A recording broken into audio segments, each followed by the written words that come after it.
Pebbles Kids Stories. બ્રાહ્મણ અને બકરી. એક દિવસ એક બ્રાહ્મણ પાસેના ગામમાંથી પાછો આવી રહ્યો હતો અને ત્યારે 3 ઠગોએ તેને આવતા જોયો અને અંદરો અંદર વાતો કરવા લાગ્યા. ગામવાળાનું ભલું થાય. શું જાડી બકરી મળી છે દાનમાં? શું જાડી બકરી છે?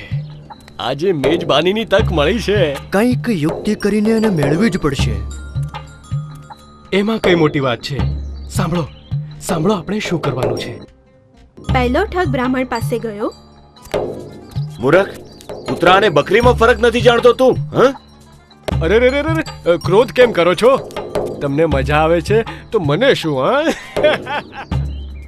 મારી આંખો મને દગો તો નથી આપી રહી ને? નહીં નહીં, આ બકરી જ છે.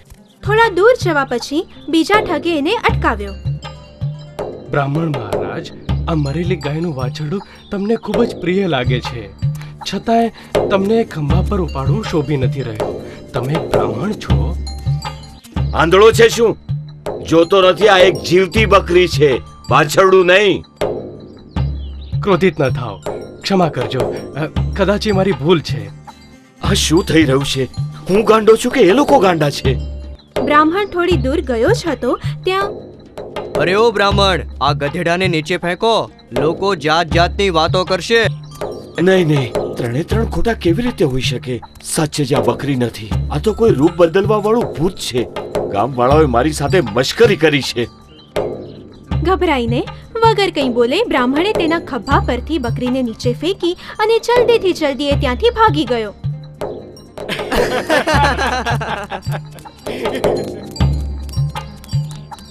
બ્રાહ્મણના ત્યાંથી જતાની સાથે 3 ઠગોએ એ બકરીને રાંધીને સારું ભોજન કર્યું. આત્મવિશ્વાસ જરૂરી છે. કૂતરો અને ગધેડો. એક સમયે વારાણસીમાં એક ધોબી રહેતો હતો. તેણે એક ગધેડો અને એક કૂતરો પાળી રાખ્યા હતા. ચાલો, આજનો દિવસ પૂરો થયો. બહુ જ કામ કર્યું આજે. હવે નિરાંતની ઊંઘ લેવામાં આવે. જોયું, માલિક આજે ફરીથી મને ખાવાનું આપવાનું ભૂલી ગયો. થોડા કલાક બાદ મોડી રાત્રે આ તો ભર ઊંઘમાં સૂઈ રહ્યો છે. મારું નસીબ સારું છે. ચાલો જલ્દીથી થેલી ભરી લઉં છું. હે ભગવાન, આ તો ચોર છે અને મારો માલિક ભર ઊંઘમાં સૂઈ રહ્યો છે. ગધેડાએ તરત જ કૂતરાને સાવધાન કર્યો. આપણા ઘરમાં ચોરી થઈ રહી છે અને માલિક ભર ઊંઘમાં છે. જલ્દી કર, એમને જગાડ. હું કેમ જગાડું? એને મારી ચિંતા જ નથી. ચોરી થશે તો તેને મારી યાદ આવશે, પછી મારી સારી દેખભાળ કરશે. નમકરામ, પોતાના માલિક વિશે આવું વિચારે છે? શરમ નથી આવતી તને? તો શું છોડવા માટે એની ઈમાનદારી કરું? હું એને નહીં જગાડું. તો હવે મારે જ માલિકને જગાડવો પડશે, નહીં તો ચોર ચોરી કરીને ભાગી જશે.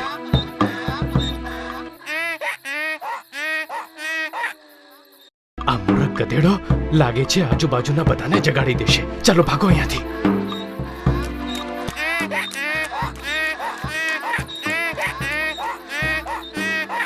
ધોબીએ ઉઠીને બારીમાંથી બહાર ડોકાઈને જોયું, પણ ત્યાં સુધીમાં ચોર ભાગી ગયો હતો.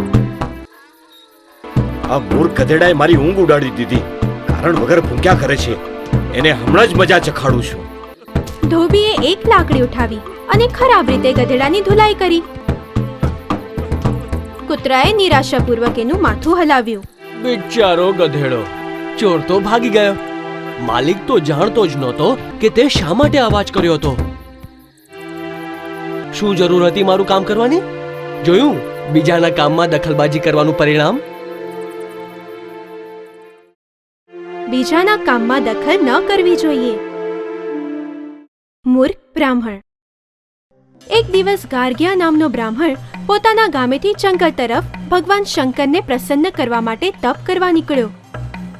તેની ભક્તિથી પ્રસન્ન થઈને ભગવાન શંકર સ્વયં પ્રગટ થયા. હે વિદ્વાન બ્રાહ્મણ, હું પ્રસન્ન થયો. કોઈ વર માંગ. ભગવાન, આપ મને સંજીવની પ્રદાન કરો, જેથી હું કોઈ પણ મૃતને જીવિત કરી શકું. શંકર ભગવાને તેને એક લીલી વનસ્પતિ આપી દીધી. જ્યારે પણ તારે કોઈ મૃત શરીરમાં જીવ નાખવો હોય, આ વનસ્પતિનો રસ એ મૃત શરીર પર લગાડી દેજે. એ મૃત શરીર પુનઃ જીવિત થઈ જશે. એ વનસ્પતિ ક્યારે પણ નષ્ટ નહીં થાય. એટલું કહીને ભગવાન શંકર અદ્રશ્ય થઈ ગયા. પોતાના ગામ પાછા ફરતા સમયે એ બ્રાહ્મણ બહુ જ ખુશ હતો.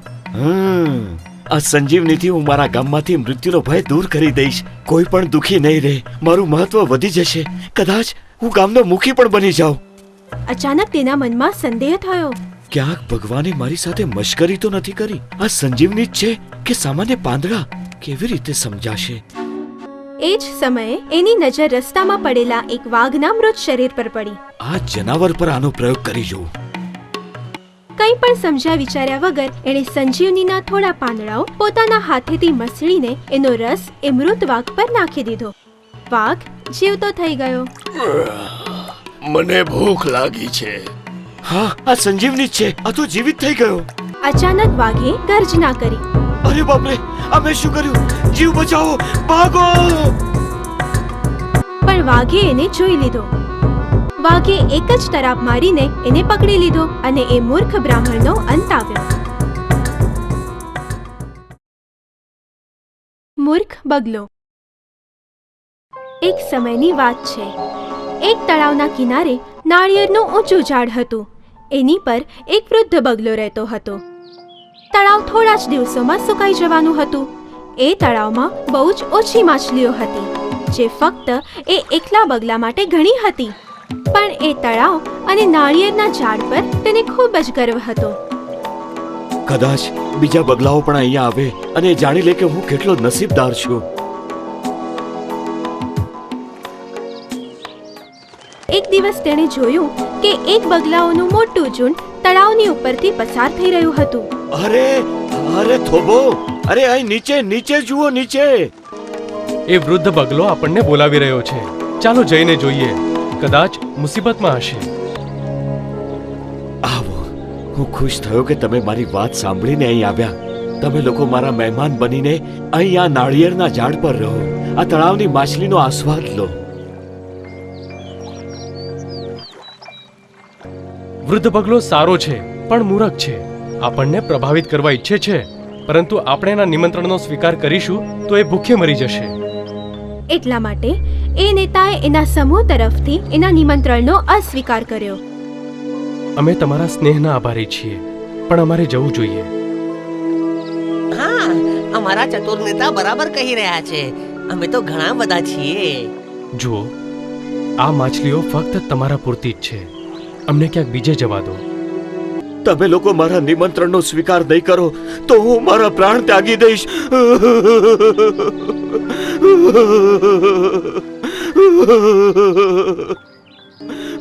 સમૂહના નેતાને હવે તેનું નિમંત્રણ સ્વીકાર કરવું જ પડ્યું. ઠીક છે, અમને તમારું આતિથ્ય સ્વીકાર છે. આવો, આપણે બધા ઝાડ પર જઈએ. બધા જ બગલા નાળિયેરના ઝાડ પર ગયા. વૃદ્ધ બગલાએ ગર્વની સાથે કહ્યું, આવો, આરામ કરો. જ્યારે ભૂખ લાગે ત્યારે મારા તળાવની માછલીઓ ખાજો. અહીંયા બધા માટે પૂરતી માછલીઓ છે.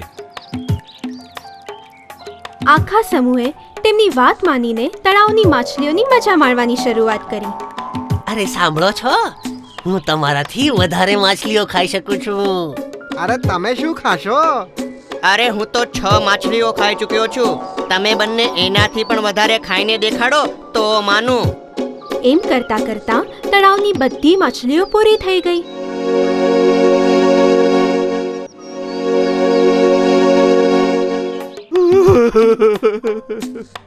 હે ભગવાન, એક પણ માછલી ન વધી. હવે સાંજે એમને ખાવા માટે શું આપીશ અને એમના ગયા પછી હું શું ખાઈશ? પણ હવે તો સમય નીકળી ચૂક્યો હતો. સાંજે સમૂહનો નેતા તેની પાસે ગયો.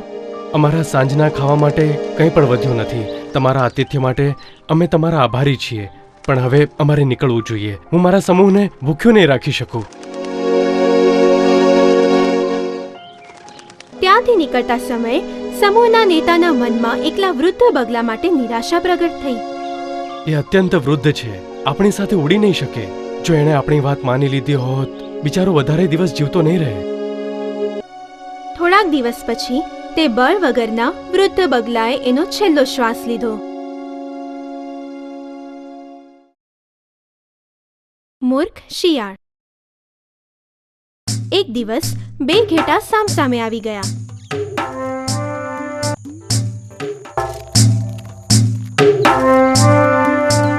રસ્તો સાંકડો હતો અને બંનેમાંથી કોઈ પણ એકબીજાને પહેલા જવા દેવા નહોતા ઈચ્છતા. ખસી જા મારા રસ્તામાંથી. તું બાજુ ખસી જા. બંને પોતાના રસ્તા માટે ઝઘડવા લાગ્યા. લોહી વહેવા લાગ્યું.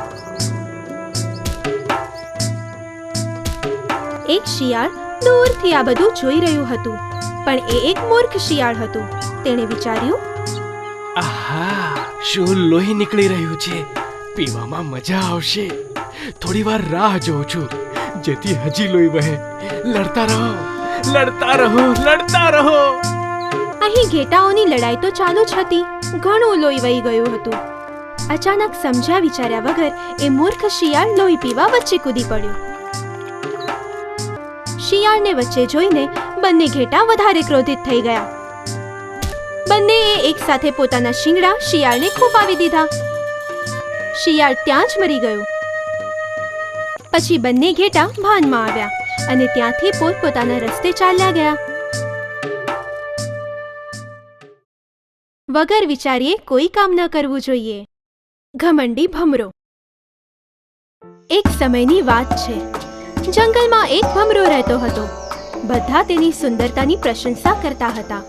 ભમરાને તેની સુંદરતા પર ઘણો ગર્વ હતો. એક દિવસ આમ તેમ ફરતા ફરતા તેણે એક હાથીના બચ્ચાને જોયું. એ જઈને એ હાથીના કાન પર બેસી ગયો. અરે, કોણ છે? હું છું સૌથી સુંદર ભમરો. મને નથી જાણતા? જુઓ, તમે કેટલા જાડા અને ભદ્દા છો. મારી તરફ જુઓ, કેટલી સુંદર અને કોમળ પાંખો છે મારી. ઓહ, તમને મળીને ખુશી થઈ. હાથીના બચ્ચાએ નમ્રતાપૂર્વક જવાબ આપ્યો, ક્યાં જઈ રહ્યા છો તમે? બધી જ જગ્યાએ અને ક્યાં પણ નહીં. હું તમારી જેવો નથી. મારી સુંદર પાંખોથી હું ક્યાં પણ ઉડીને જઈ શકું છું. હા, પણ એક વાત આપણા બંનેમાં સમાન છે. તમારે સૂંઢ છે અને મારે ડંખ.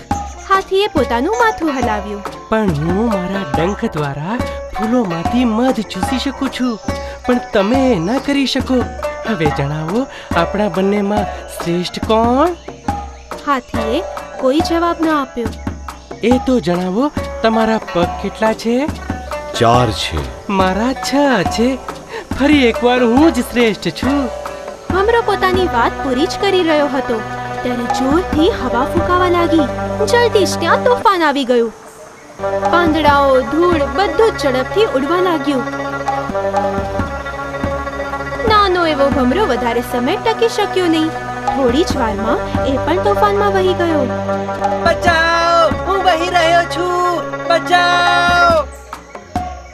હાથીએ એને બચાવવાનો પ્રયત્ન કર્યો, પણ ત્યાં સુધી ભમરો તોફાનમાં દૂર ખેંચાઈ ગયો. હાથીનું બચ્ચું પોતાના 4 પગ પર પોતાનું ભારે શરીર પર નિર્મળ હૃદય લઈને ત્યાંથી ચાલ્યું ગયું. નિર્મળતા સુંદરતાથી શ્રેષ્ઠ છે. વાઘ અને યાત્રી. એક દિવસ એક વૃદ્ધ વાઘ જંગલમાં કાદવ ભરેલા તળાવની નજીકથી પસાર થતો હતો. ત્યારે તેની નજર એક સોનાની બંગડી ઉપર પડી. ચાલો આ રાખી લઉં છું, કંઈક કામ આવશે. દેખાડવા માટે લાલચ તો મળી. હવે શિકારની રાહ જોઉં છું. એ જ સમયે એક યાત્રી તળાવના બીજા કિનારાથી પસાર થતો હતો.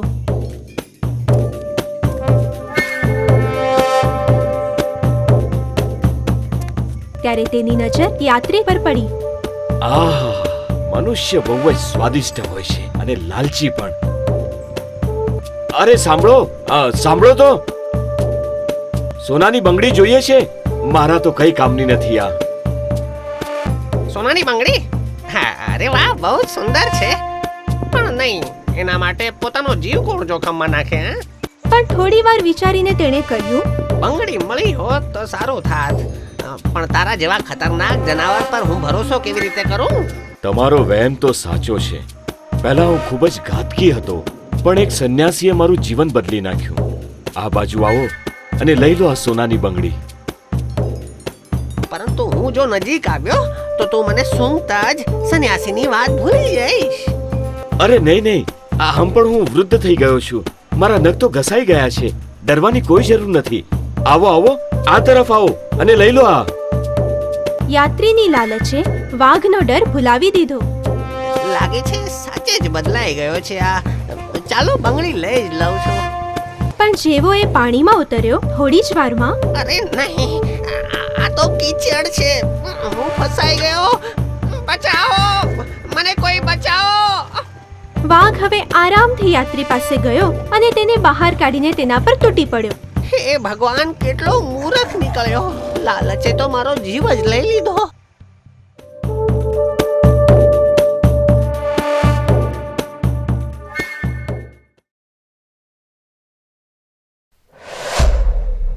Pebbles Kid Stories.